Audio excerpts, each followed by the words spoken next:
والحمد لله كثيرا وسبحان الله بكرة وأصيلا. لا إله إلا الله وحده لا شريك له، له الملك وله الحمد يحيي ويميت وهو على كل شيء قدير.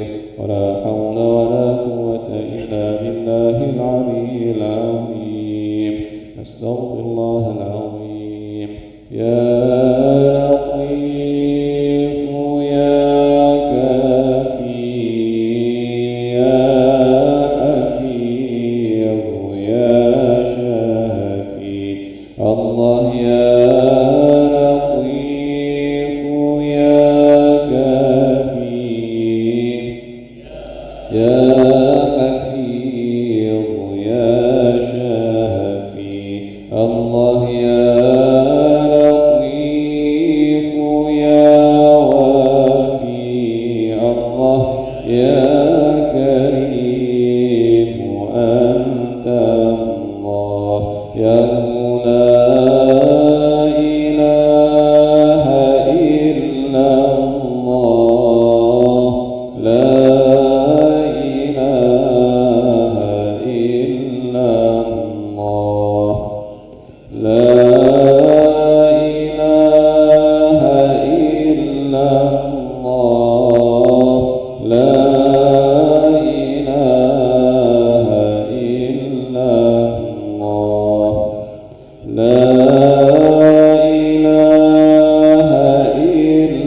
الله. لا إله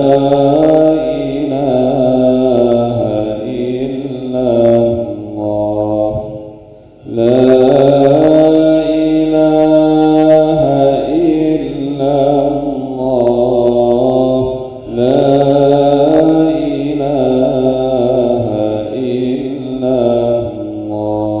عظم لا إله إلا الله. لا إله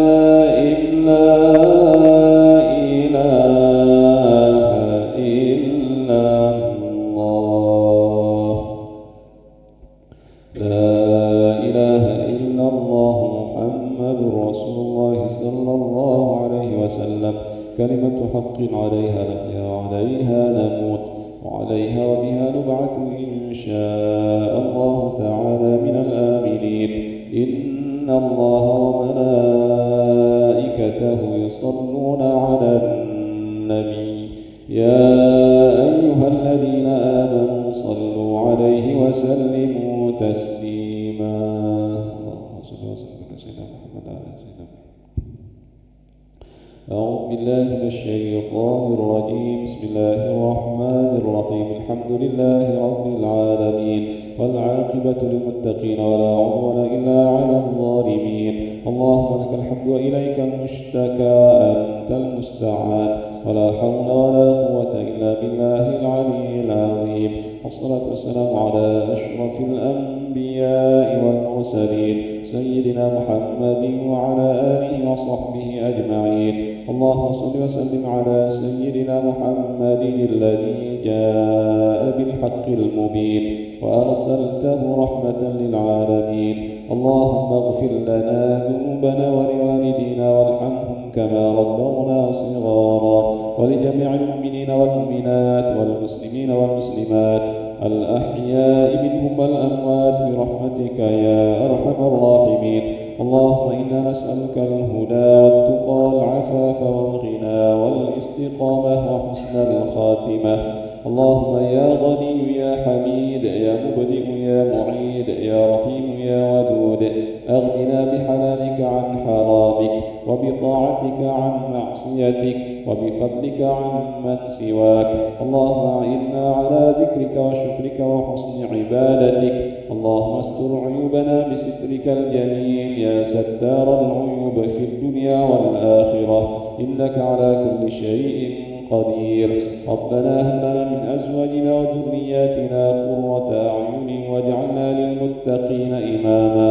ربنا اغفر لنا ولإخواننا الذين سبقونا بالإيمان ولا تجعل في قلوبنا غلا للذين آمنوا ربنا إنك رؤوف رحيم. ربنا ظلمنا أنفسنا وإن لم تغفر لنا وترحمنا لنكونن من الخاسرين. ربنا لا تزغ قلوبنا بعد إذ هديتنا وهب لنا من لدنك رحمة إنك أنت الوهاب.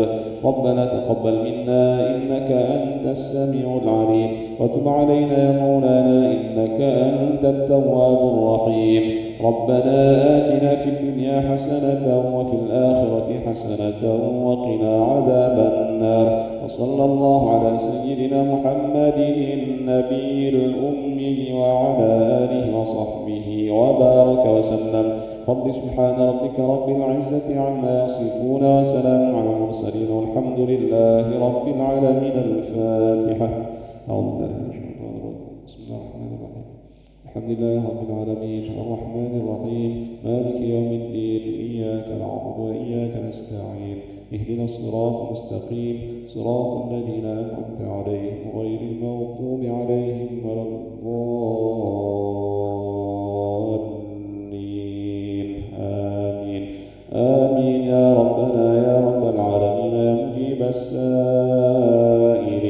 ولا حول ولا قوة إلا بالله العلي العظيم. اللهم عافنا من كل بلاء الدنيا وعذاب الآخرة وشر الدنيا وشر الآخرة. غفر الله لنا ولهم برحمتك يا أرحم الراحمين. دعواهم فيها سبحانك اللهم وتحيتهم فيها سلام وآخر دعواهم أن الحمد لله رب العالمين.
Bismillah ya Allah, bismillah, bismillah. Helmi mana Helmi? Ya Allah, ya Allah, ya Allah, ya Allah. Apa ini?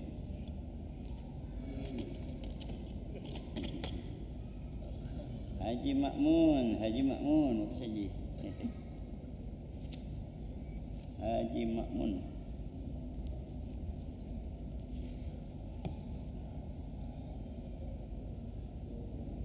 Bismillah, bismillah, bismillah.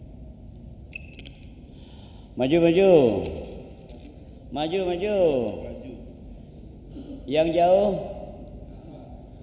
mendekat, yang dekat, yang nyender.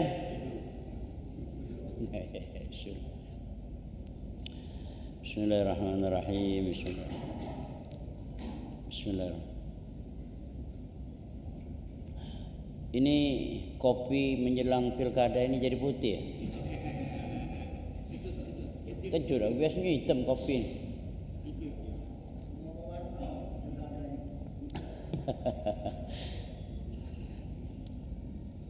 Mulai ya. Bismillah, bismillah, bismillah ya Allah. Al-Fatihah ala hadhihi an-niyah wa ala kulli niyatin salihah wa ila hadratin Nabi Muhammad sallallahu alaihi wasallam wa ala alihi wa ashabihi wa dhurriyyati wa ahli baitih, khususan li muallifi hadzal kitab Syekh Jalaluddin As-Suyuti wa Syekh Jalaluddin Al-Mahalli wa likafatil ulama'il amilin wa syuhada'i wa salihin wa la'immatil mujtahidin wa sufiyatil muhaqqiqin, wa nakhussu khususan li muallifi hadzal kitab Syekh Jalaluddin As-Suyuti wa Syekh Jalaluddin Al-Mahalli wa Abu Hamid Muhammad bin Muhammad Al-Ghazali At-Tusi wa Syekh Muhammad bin Idris Al-Syafi'i wa Syekh Junaid Al-Baghdadi, anna Allah yaghfir lahum wa yarhamuhum wa 'afihim wa 'afu 'anhum, wa anna Allah yanfa'una bi 'ulumihim fid darain, wa nakhussu khususan li arwahi abaina wa ummahatina wa jaddatina wa ikhwanina wa ustadzina wa muallimina wa liman lahu haqqun 'alaina wa liman ahsana ilaina wa liman awsana bid-du'a. الفاتحة. أعوذ بالله من الشيطان الرجيم. بسم الله الرحمن الرحيم. الحمد لله رب العالمين الرحمن الرحيم مالك يوم الدين. إياك نعبد وإياك نستعين. اهدنا الصراط المستقيم صراط الذين أنعمت عليهم غير المغضوب عليهم ولا الضالين آمين. بسم الله. السلام عليكم warahmatullahi wabarakatuh.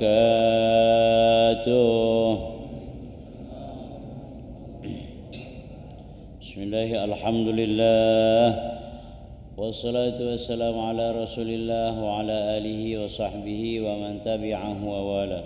Alhamdulillahilladzi anzala al-Qur'ana hudan lin-nasi wa bayyinatin minal huda wal furqan. والصلاة والسلام على سيدنا محمد سيد الأنام وعلى آله وأصحابه وأتباعه وأمته مصباح الظلام. قال الله سبحانه وتعالى في القرآن الكريم: أعوذ بالله من الشيطان الرجيم. بسم الله الرحمن الرحيم. وإن تعدوا نعمة الله لا تحصوها. وقال النبي صلى الله عليه وسلم: لا يشكر الله من لم يشكر الناس. صدق الله ورسوله. معاشر الحاضرين وكافة المستمعين, Bapak, Ibu-ibu, hadirin hadirat, kaum muslimin dan muslimat, seluruh jamaah salat maghrib, isya, jamaah tafsir Al-Quran Al-Jalalaini, yang insyaallah mudah-mudahan seluruh kita dirahmati, dimuliakan oleh Allah Subhanahu wa taala. Bersyukur kepada Allah dan bersalawat kepada Nabi kita Muhammad sallallahu alaihi wasallam. Malam hari ini sesuai dengan jadwal kita kembali menuntut ilmu mengkaji beberapa ayat Al-Quran dan hadis-hadis yang disampaikan oleh Nabi kita Muhammad sallallahu alaihi wasallam. Tanpa terasa kita sudah berada hampir di penghujung bulan Jumadil Awal, tepatnya tanggal 24 Jumadil Awal. InsyaAllah 5-6 hari lagi kita akan memasuki bulan Jumadil Akhir. Sudah Jumadil Akhir, bulan Rajab. Sudah bulan Rajab, bulan Ramadan. Sya'ban dulu. Bulan Sya'ban atau bulan Ruah. Ya. Waktu terus berlalu. InsyaAllah 3 bulan lagi kembali kita memasuki bulan suci Ramadan. Kita berharap dan kita keluarga berdoa mudah-mudahan kita masih dipertemukan oleh Allah dengan bulan suci Ramadan. Nah, malam hari ini sesuai dengan malam-malam sebelumnya, kembali kita saling mengingatkan di antara kita ini bahwa perjalanan hidup ini semakin cepat sesuai dengan apa yang telah difirmankan oleh Allah dalam Al-Quran. Wa tilkal ayyamu nudawiluha bainan nas. Begitulah firman Allah dalam Al-Quran. Hari-hari akan kami putar di antara manusia sangat amat cepat. Setahun terasa sebulan, sebulan terasa seminggu, seminggu terasa sehari. Nah, kita diberi oleh Allah ini umur berapa tahun? Berapa tahun? Berapa? 100 tahun. Oh, 100 tahun. Malak anak cucung. Iya, disumpahi anak cucung mugola tegapuna. Ya, sehari. Ini banyak yang keluar main Iya. Usni kate. Oh iya. Alhamdulillahilladzi ahyana ba'dama amatana wa ilaihin nusyur. Sesuai dengan doa yang kita baca setiap habis atau bangun tidur. Alhamdulillahilladzi ahyana. Maha suci Engkau ya Allah, puja segala puji bagi Engkau ya Allah yang kembali menghidupkan kami setelah kami dimatikan.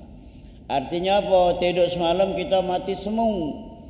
Mati sementara. Dak kata yang pacak menjamin besok masih hidup, mana ada. Kemarin kita baca surah Al-Kahfi. Wala taqulanna li syai'in inni fa'ilun dzalika ghada.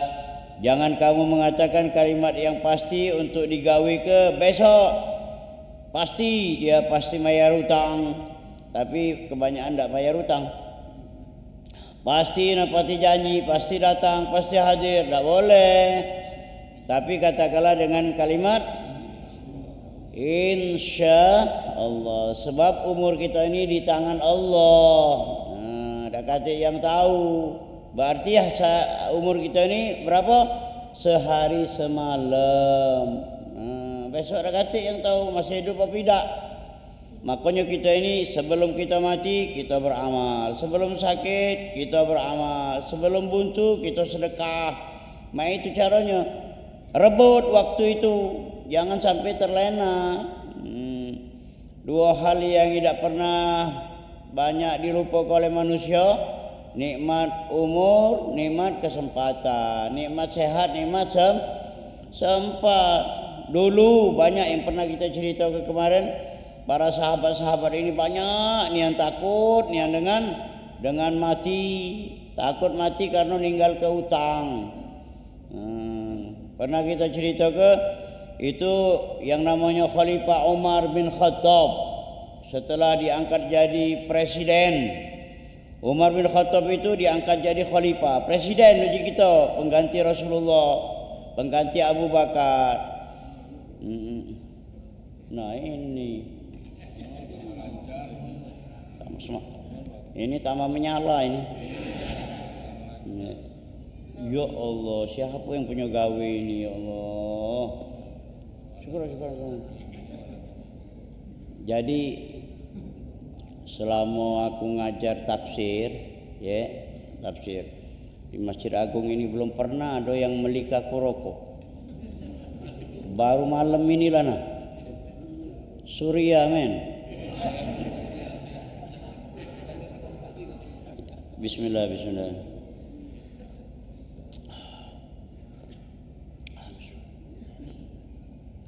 Masya Allah, Mangian luar biasa. Alhamdulillah. Bagus ilmu ini. Iya. Jadi menjelang pilkada ini gula mahal rupanya. Iya.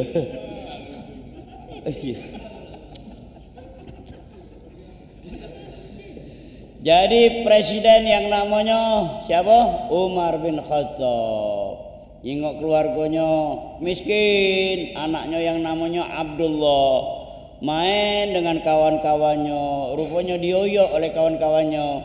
Oh, anak khalifah, baju compang-camping, banyak jahitan, bolong-bolong. Sudah ditahan kenyo, besok lusanya lama itu pula. Akhirnya ngadu dengan bapaknya. Siapa bapaknya tadi? Prabowo. Presiden Umar bin Khattab. Pak, aku ni diuyok oleh kawan-kawan, baju aku ni tak ganti-ganti. Ya, sudah tahanlah. Tahanlah. Jangan sampai bapak ini berhutang ke mana-mana. Akhirnya tak tahan, namanya anak tadi ya, kesian. Sudah, kaget aku beli ke? Sudah, dibelikannya lah. Tapi belinya ini ngutang belinya ini. Di mana? Baitul Mal. Kalau kita di Indonesia ini namanya BI, Bank Indonesia, kekuasaan presiden. Baitul Mal, kekuasaan khalifah. Berutang dengan bendaharanya itu. Mang, aku nak berutang. Ayo, karena yang nak berutang ini presiden. Takut tanong itu. Ayo, untuk apa? Untuk beli baju anak yang baru supaya dia tak malu. Ayo, nak berapa? Sekian. Sudah diutangi. Kapan bayarnya presiden? Khalifah? InsyaAllah bulan depan. Nunggu aku gajian. Oh iya.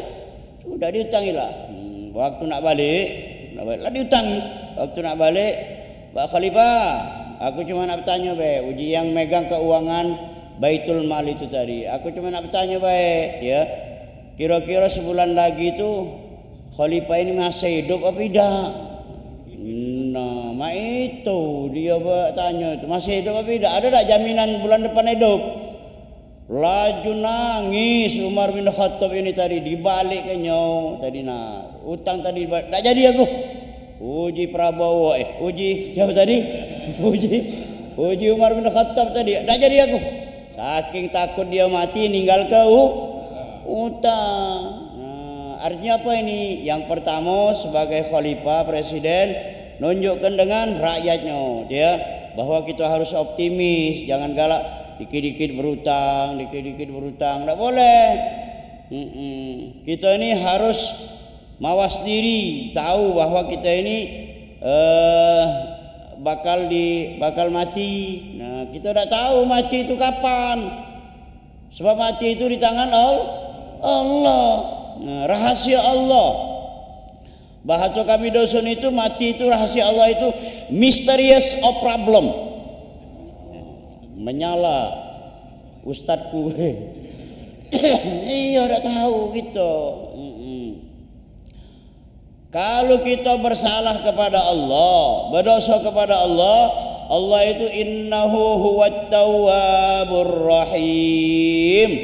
Allah itu sangat penerima taubat, sangat pengampun. Tapi kalau kita bersalah kepada manusia, fala talumanna illa nafsak. Aku tidak bertanggung jawab kata Allah, ya. Salahlah diri kau dewek. Berurusanlah dengan tempat kau berutang itu nah. Nah, yang diutang ini tadi, bukan main ladasnya. Kau berutang dengan aku minta bayar di akhirat. Nah, tidak minta bayar dengan duit, minta bayar dengan pahala. Nah, dia Makmun. Mudir. Ojok. Kau dulu berutang dengan aku ya, berapa? 100.000. Laku tagih-tagih masih tak bayar juga. Nah ini aku nak minta bayar. Nah, mama nak minta bayar? Aku nak minta bayar dengan pahala semayang kau, pahala puasa kau, pahala zikir kau. Nah, aku nak minta bayar dengan pahala sedekah kau. Habis pahalanya ini. Nah, dia percuma. Dia semayang, dia puasa, dia beramal, pahalanya habis kalau. Karena apa? Mayar utang 100.000 tadi. Nah, makanya Nabi yakum wadain. Kamu hati-hati yang galak berutang. Fa innahu hammun bil laili wa madallatun bin nahar. Berutang itu hino malam hari. Hino siang hari, malamnya susah. Nah, kita tidak tahu belum bayar utang kita lah mati. Nah, makanya jangan dibiasakan berutang. Boleh berutang tapi harus cek nak bayar. Ini berutang mudah, bayarnya taruh. Mak itu juga minta, tak boleh minta-minta aja. Jangan dikit-dikit berasan. Dulu pernah kita sampaikan untuk sekedar menyegarkan ingatan kita. Ada yang diperlihatkan oleh Allah itu kepada Nabi kita Muhammad sallallahu alaihi wasallam. Uangnya banyak, nian bagus, nian badannya bagus, fisiknya bagus, tapi rai lah pecah tengkorak. Nah, mana rai pecah tengkorak? Kamu tahu deh kan tengkorak. Dah kate daging, mata kosong. Kate ini, kate apa? Kate mata. Ya Allah, uji Nabi Jibril, alangkah banyak manusia itu Jibril. Siapa itu? Nah, uji Jibril, hadhihi ummatuka ya Rasulullah, itu umatmu ya Rasul. Nah, ngapa sangat jadi tengkorak kalau itu? Itulah dosanya dikit-dikit berasan. Galak berutang, galak minta-minta. Buka CP nada. Iyo. Minta terus dengan uang, minta. Nah, tidak boleh. Tapi kalau dinjak uang, terima, jangan ngembek. Ngembek itu kambing. Terima. Nah, tapi yang paling bagus, yadul ulia khairun minal yadis sufla. Tangan yang di pojok lebih baik daripada tangan yang di bawah. Pernah kamu dengar khutbah daripada Syekh Abdul Qadir Jailani? Pernah tak kamu dengarnya? Belum pernah, tapi dengar dari sejarah. Dia Syekh Abdul Qadir Jailani itu pernah khutbah yang paling singkat di dunia. Apa dia khutbahnya itu? Siapa-siapa yang ngenjuk makan uang miskin, siapa-siapa yang galak sedekah, siapa-siapa yang galak perhatian dengan wong yang tak kate, wong yang duafa, lebih baik daripada puasa, lebih baik daripada zakat, lebih baik daripada ngaji, lebih baik daripada sholat dan lain sebagainya. Karena apa? Memasukkan sesuap nasi ke mulut orang miskin lebih baik daripada pergi haji, umrah dan lain sebagainya. Itu hebatnya nilai hablum minan nas itu. Nah, kalau hablum minallah mudah, gampang. Ya, seandainya dosa kita lah memenuhi langit dan bumi, kalau kita tidak syirik kepada Allah, minta ampun. Ya Allah, akulah pernah maling. Ya Allah, akulah pernah berzina. Ya Allah, akulah pernah minum minuman topi. Aku tunggu jiwa itu sebenarnya. Tapi lurus. Iya, akulah pernah mabuk dan lain sebagainya. Minta ampun, baca istighfar. Minta ampun tiap hari, astaghfirullahalazim. Alladzi la ilaha illa huwal hayyul qayyum wa atubu ilaih. Astaghfirullahalazim. Innal hasanat yudhibna sayiat. Sesungguhnya kebaikan itu menutupi dosa masa lalu. Nah, kita yang paling banyak dosa dulu-dulunya banyak ninggalkan sholat. Sekarang ini ada sholat sunat, tahiyatul masjid, sholat wudhu, qabliyah, ba'diyah, rawatib, nawafil. Dosa-dosa masa lalu itu habis sudah. Tak kate lagi. Nah itu ya, sholat-sholat yang tertinggal dulu tertutupi dengan sholat-sholat sunnah ini. Nah makanya penting sholat sunnah itu. Bukan kamu tuh ngeri dah. Iyo. Innal hasanat yudhibnas sayyi'at. Kebaikan itu menutupi dosa-dosa masa lalu. Jadi wala tai'asu mir rauhillah. Jangan putus asa terhadap rahmat Allah. Tidak boleh, kita harus optimis. Nah, jangan pesimis, jangan putus asa, jangan kecil hati, jangan minder. Tidak boleh. Kita harus husnuzan billah. Sangka baik kepada Allah, sama dengan kita berdoa. Nah, berdoa itu harus yakin kabul. Jangan ada yang dalam hati, ya Allah, aku mohon kepadamu ya Allah, seandainya engkau kabulkan, payo, kalau tidak sudah. Nah, tidak boleh itu. Tidak boleh, harus optimis, pasti kabul ini. Nah, sama dengan kita niat, ya Allah, kalau aku ada rezeki, aku nak pergi haji, aku nak umroh, aku nak berkorban, sudah insya Allah diluaskan oleh Allah. Bagi kita yang belum pergi haji, belum umroh umpamanya dia, dimampukan oleh Allah, bukan kita mampu, dimampukan oleh Allah, bacalah Allah sudah. Nah itu namanya optimis namanya. Itu juga kesalahan, dosa. Itu makanya fadilah, keutamaan yang galak kita dengar. Fadilah sholat sunnah, qabliyah, rawatib, nawafil. Kagak ada yang dihadapkan oleh Allah kepada malaikat itu. Nah, bukan main. Luar biasa itu ya, luar biasa. Ya Allah, ini semayang 5 waktu mama ini, wakyang ini bolong-bolong ya Allah. Semayang 5 waktu kadang-kadang tidak tepat waktu.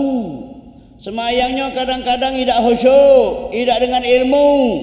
Apa jawab Allah? Ya malaikati undur ila abdi hal min tatawwu'in. Malaikat, jingok dulu catatan wakyang tu. Jingok dulu catatan mama itu, ada tak semayang sunatnya? Fa in kana lahu min tatawwu'in kummila bihi. Kalau ada salat sunnahnya, maka tutupilah yang wajib itu dengan yang sunnah. Nah, makanya kamu yang galak traveling, kamu yang galak berjalan, kamu yang galak keluar kota, umpamanya mampir di salah satu masjid, umpamanya dia mampir di satu masjid, salat di sana, salat tahiyatul masjid, waktu pagi sebelum zuhur salat duha, tutuplah dosa-dosa salat-salat yang bolong-bolong dulu. Nah, ngeri tak kamu?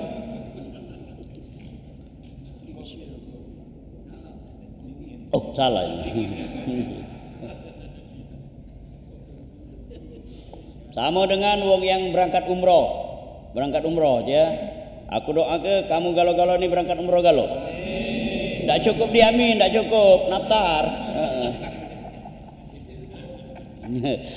Jadi kalau kamu haji umroh ya, ini diusahakan sholat di Masjid Nabawi, sholat di Masjidil Haram, itu 2 kali sholat wajibnya. Umpama sholat subuh di Masjid Nabawi, umpamanya dia 2 kali. Sebelum sholat subuh itu kan sudah sholat subuh kan tak katik ba'diyah. Sebelum sholat subuh sholatlah 2 rakaat. Sholat subuh qadhaan, bayar utang ya. Sholat subuh 2 rakaat. Nah, jadi 1000 subuh yang lalu itu tertutupi dengan sholat subuh yang bayar utang di Masjid Nabawi tadi. Nah, karena apa? Sekali sholat subuh sama halnya dengan 1000 kali sholat subuh. Nah, itu ya. Itu juga di Masjidil Haram, dekat Ka'bah, sambil nyengok Ka'bah tu nah, dia. Salat apa? Salat subuh 2 kali. Salat subuh berjamaah dengan imam, salat subuh kita dewean.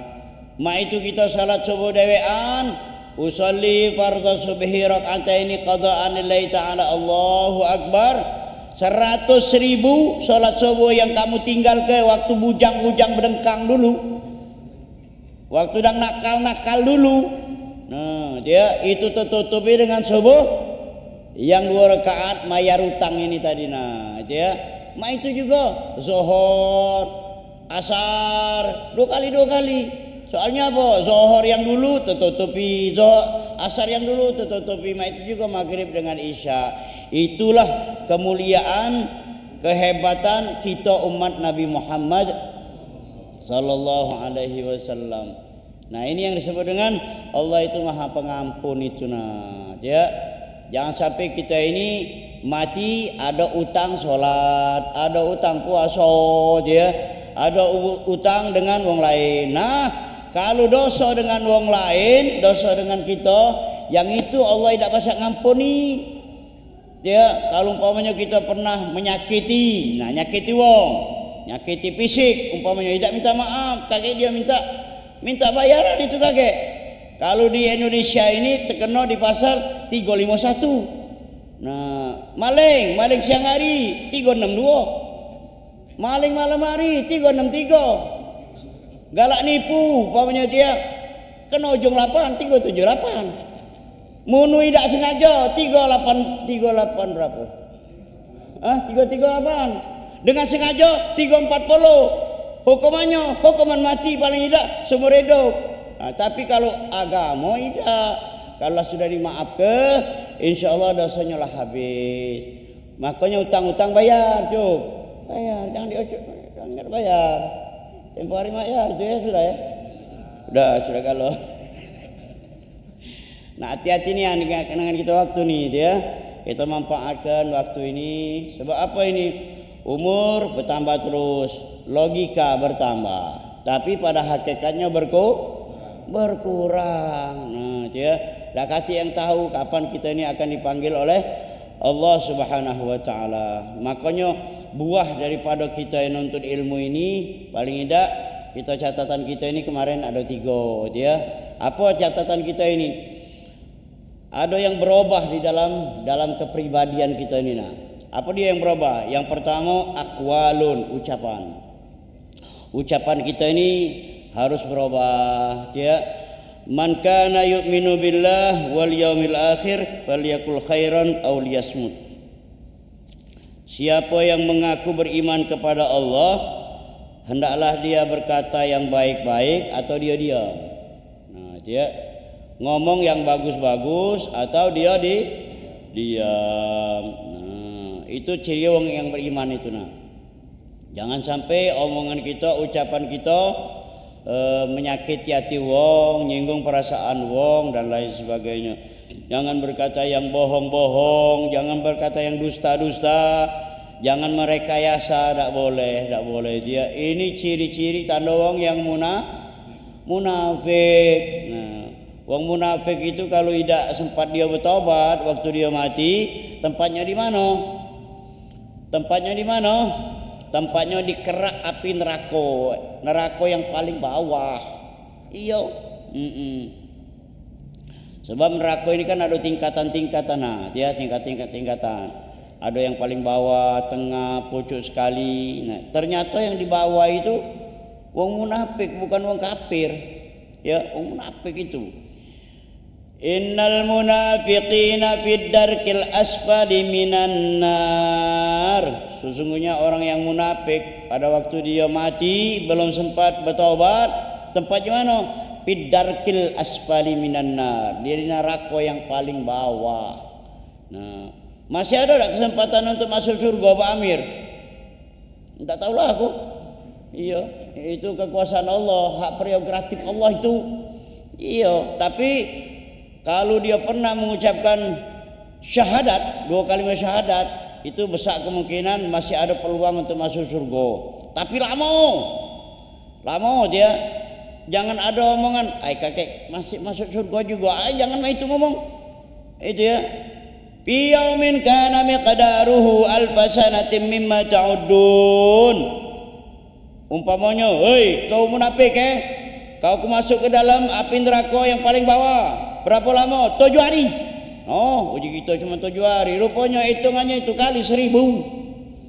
7 kali 1000. Na'udzubillah, summa na'udzubillah.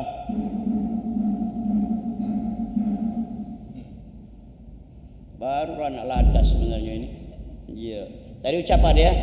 Ucapan. Minggu depan ada tindakan dan kebersihan hati. Nah, ciri kita orang yang nuntut ilmu, beriman, ucapannya bagus. Kalau dah baca ngomong yang jahat, lebih baik dia diam gitu ya, tapi ucapkanlah yang bagus-bagus, mengandung zikir. Yang kedua, tindakan. Yang ketiga adalah suasana hati. Akan kita teruskan pada pertemuan yang akan datang ya, insyaallah. Amin ya rabbal. Wallahu taala alam bis-shawab. A'udzu billahi minasyaitonir rajim.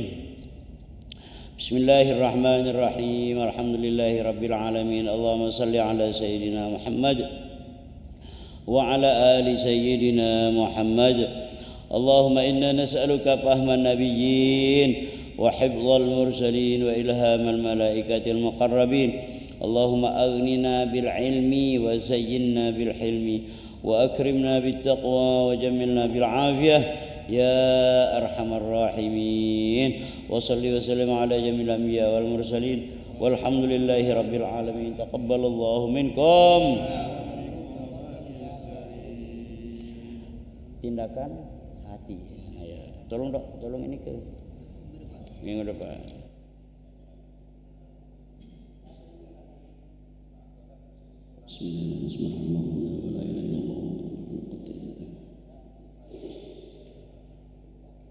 Allahu Akbar.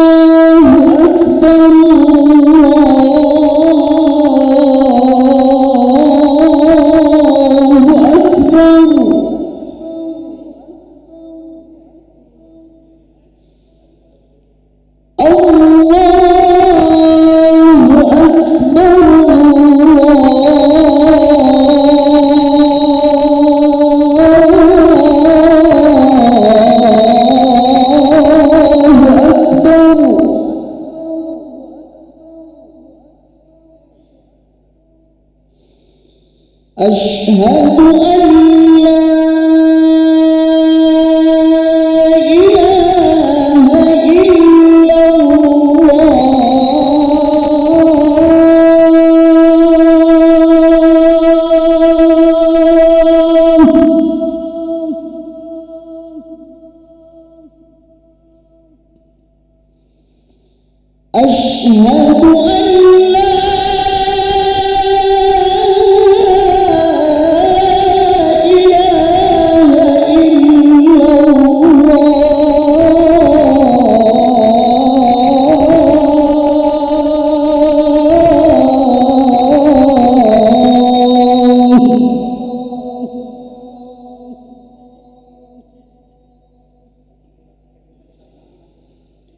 أشهد أن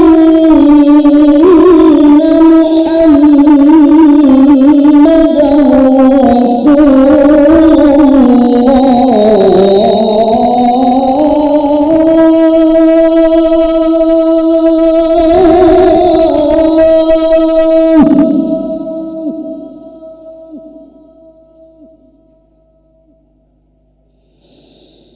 أشهد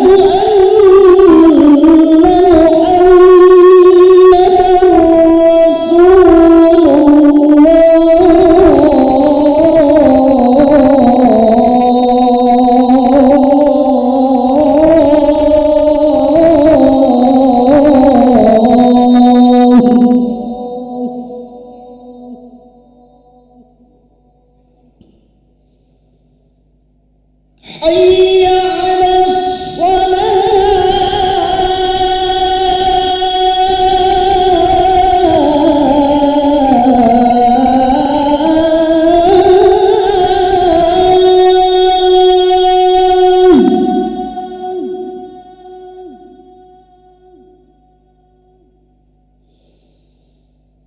حي على الصلاة.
Bismillahirrahmanirrahim. Assalamualaikum warahmatullahi wabarakatuh. Alhamdulillahirrabbilalamin. Allahumma sholli ala sayyidina Muhammad wa ala ali sayyidina Muhammad. Para hadirin dan jamaah yang berbahagia, selamat datang, ahlan wa sahlan wa marhaban bihudurikum fil masjid Sultan Mahmud Badarudin Jaya Kromo Palembang. Alhamdulillah pada hari ini Ahad 24 November 2024 Masehi atau bertepatan dengan 23 Jumadil Awal 1446 Hijriah. Mari kita bersama-sama melaksanakan salat Isya berjamaah. Adapun selaku petugas pada hari ini, azan telah dikumandangkan oleh Al-Ustadz Muhammad Syafiq Irawan STHI dan imam yang akan dipimpin oleh Al-Ustadz Ibrahim LC MAG Al-Hafiz. Untuk ketertiban dan kenyamanan beribadah, jamaah diharapkan untuk tidak mengaktifkan handphonenya dan barang-barang milik jamaah dititipkan pada tempat yang telah kami sediakan.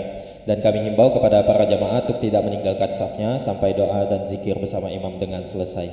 Demikianlah harap dimaklumi. Atas perhatiannya kami pengurus Masjid Sultan Mahmud Badarudin Jaya Kromo Palembang mengucapkan terima kasih. Semoga Allah menerima amal ibadah kita pada hari ini. Amin amin ya rabbal alamin. Kami akhiri, wassalamualaikum warahmatullahi wabarakatuh. Allahu Akbar, Allahu Akbar. Ashhadu an la ilaha illallah.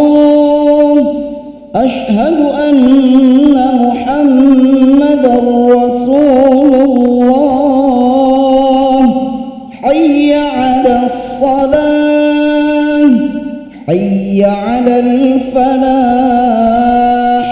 Qad qamatis salatu, qad qamatis salah.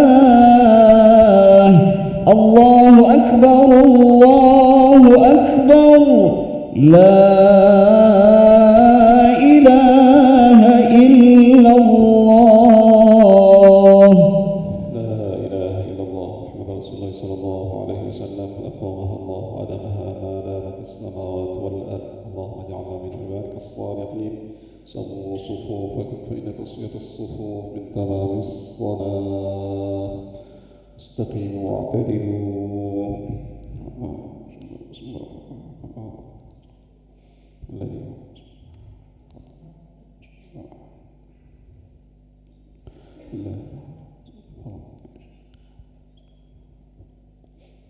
الله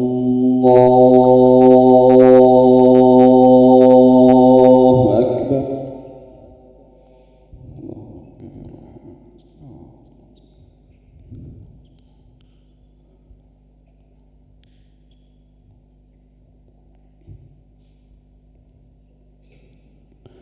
بسم الله الرحمن الرحيم. الحمد لله رب العالمين. الرحمن الرحيم. مالك يوم الدين. إياك نعبد وإياك نستعين. اهدنا الصراط المستقيم. صراط الذين أنعمت عليهم غير المغضوب عليهم ولا الضالين.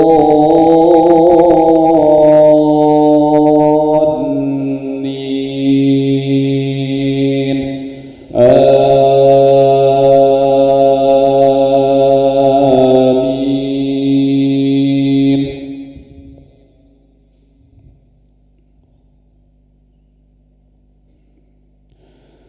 وحاجه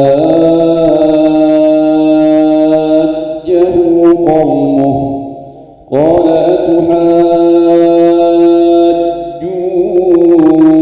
أتحاجوني في الله وقد هدان ولا أخاف ما تشركون به إلا أن يشاء ربي شيئا وسع ربي كل شيء علما أفلا تتذكرون. وكيف أخاف ما أشركتم ولا تخافون أنكم أشركتم بالله ما لم ينزل ننزل به عليكم سلطانا فأي الفريقين أحق بالأمن إن كنتم تعلمون الذين آمنوا ولم يلبسوا إيمانهم بظلم أولئك لهم الأمن وهم مهتدون وتلك حجتنا آتيناها إبراهيم على قومه نرفع درجات من نشاء إن ربك حكيم عليم ووهبنا له إسحاق ويعقوب كلا هدينا ونوحا هدينا من قبل ومن ذريته داود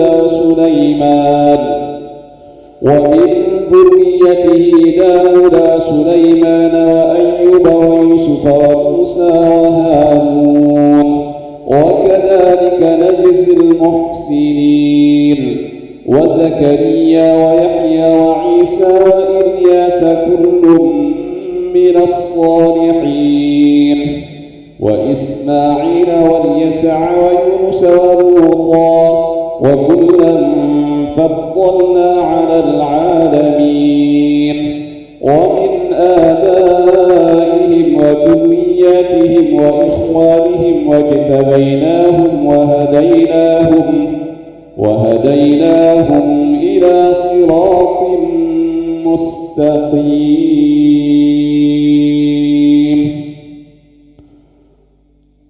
الله أكبر.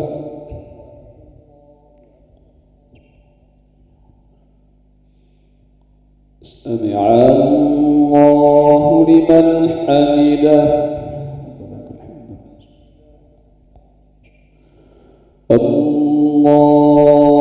الله أكبر.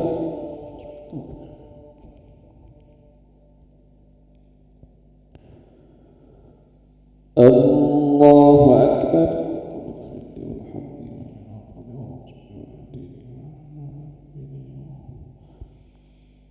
الله أكبر.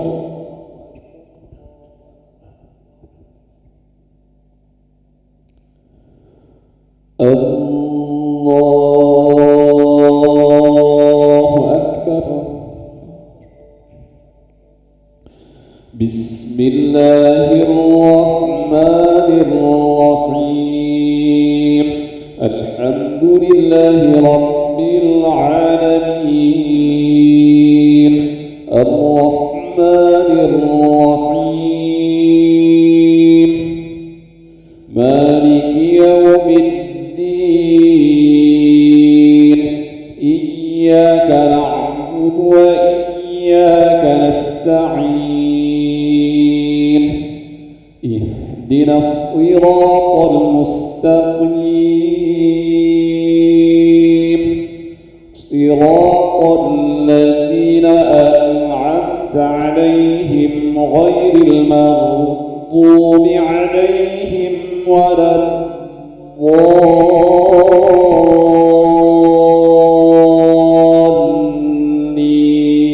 الضالين آمين.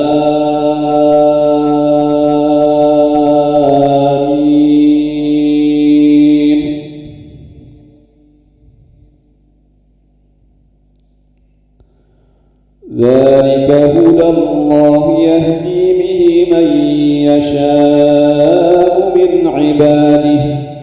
ذلك هدى الله يهدي به من يشاء من عباده ولو أشركوا لحبط عنهم ما كانوا يعملون. أولئك الذين آتيناهم الكتاب والحكم والنبوة فإن يكفر بها هؤلاء فقد وكلنا بها قوما ليسوا بها بكافرين. أولئك الذين هدى الله فبهداه مقتده. قل لا أسألكم عليه هو إلا ذكرى للعالمين.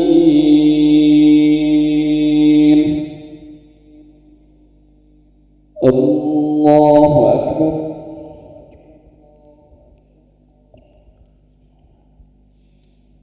سمع الله لمن حمده. ربنا لك الحمد.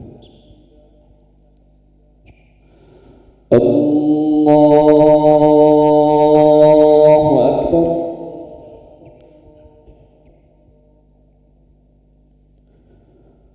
الله أكبر.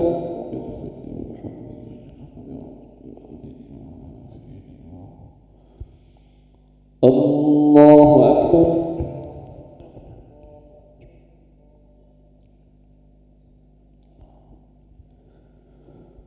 الله أكبر.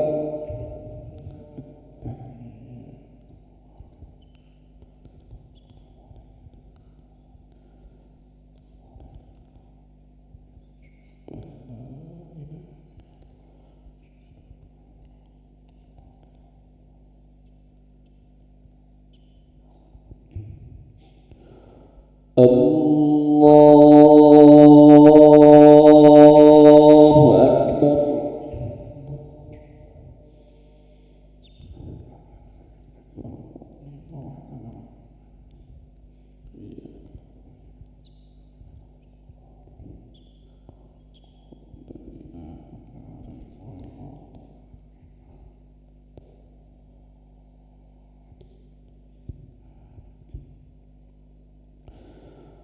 الله أكبر.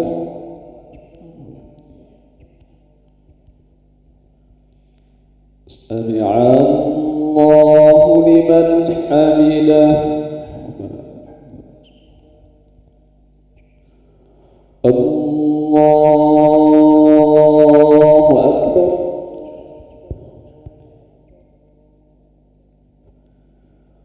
الله أكبر.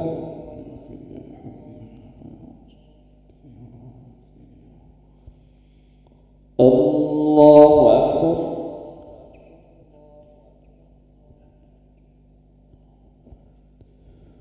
الله أكبر.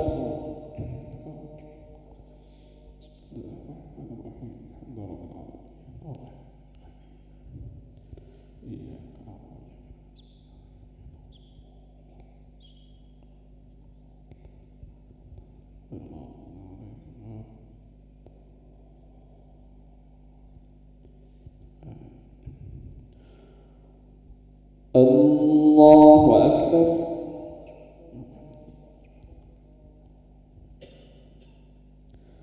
سمع الله لمن حمده.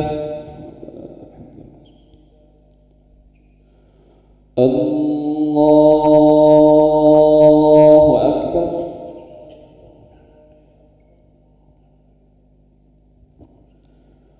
الله أكبر.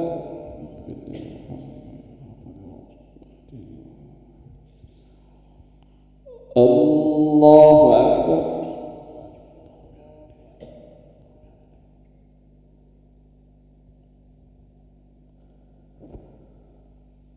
الله أكبر.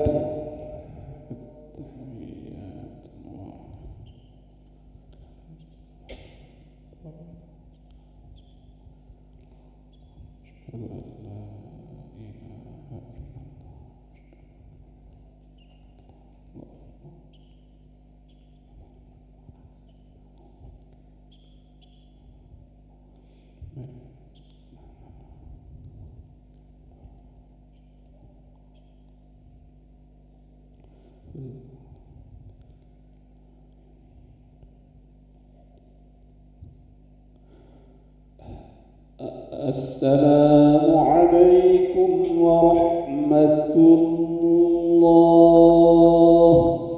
السلام عليكم ورحمة الله.